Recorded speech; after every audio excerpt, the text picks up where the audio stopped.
Je m'appelle Jérôme Lévy. Quand je marche dans la rue, les gens que je croise ne savent rien de moi. Ils n'ont aucune idée de mon âge, de mon métier ou de mes passions.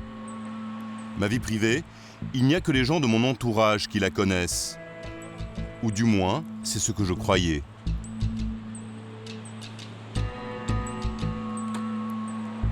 Pour en être sûr, j'ai voulu vérifier s'il n'y avait pas d'informations qui circulaient sur moi à mon insu. Et j'ai consulté un spécialiste de la question, Albéric Guigou. Bonjour. Vous allez bien? Très bien, et vous-même? Ça va pas mal, écoutez. Ses clients sont des particuliers, inquiets de savoir ce que l'on dit d'eux sur Internet. Albéric veille à ce que leur vie privée ne soit pas étalée. Je lui ai demandé ce qui circulait sur moi. Il n'a d'abord trouvé que des infos très basiques, facilement accessibles. Mon âge ou les études que j'ai faites. Vous êtes diplômé d'un Master 2 de droit des médias à Aix-en-Provence en 2003. Jusque-là, rien de très privé. Mais il en sait en fait beaucoup plus. Vous êtes originaire de la ville de Toulon, dans le Var.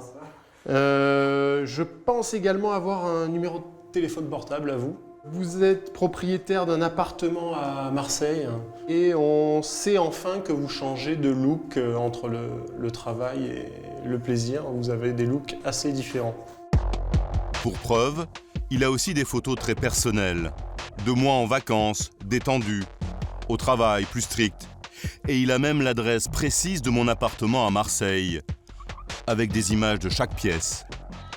Toutes ces informations-là, il les a trouvées en très peu de temps, en cherchant à partir de mon nom et de mon prénom.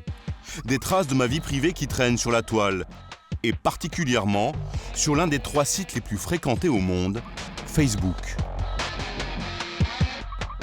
Ce sont des choses que vous pensiez avoir paramétrées correctement, et non seulement ces informations que vous vouliez garder pour vous, elles sont disponibles, mais en plus, ce sont des clés pour aller encore plus loin dans la connaissance de qui est Jérôme Lévy, d'où il habite, de comment il vit, etc., etc. Ma vie privée accessible en quelques clics. C'est le principe même de Facebook. On y raconte son quotidien, on y poste des photos ou des vidéos. Une profusion d'informations qui passent tous les jours entre les mains du site. Facebook, c'est un réseau social qui permet de retrouver ses vieux copains, de draguer, d'entretenir ses relations professionnelles.